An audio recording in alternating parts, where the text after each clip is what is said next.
area Taman Segitiga Mas Kayu Agung yang berlokasi di pinggir jalan lintas timur Sumatera,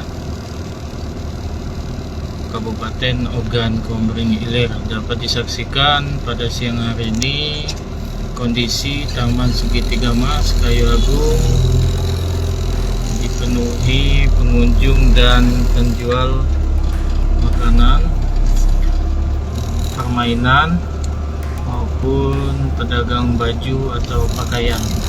Dapat dilihat seperti di depan sini. Oke bang, siap. Abis ini kita ngopi ya. Mantap Bang Jambul, sehat-sehat selalu. Kita lihat.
Semoga hari-harinya menyenangkan dan sehat selalu, jaga kesehatan, dan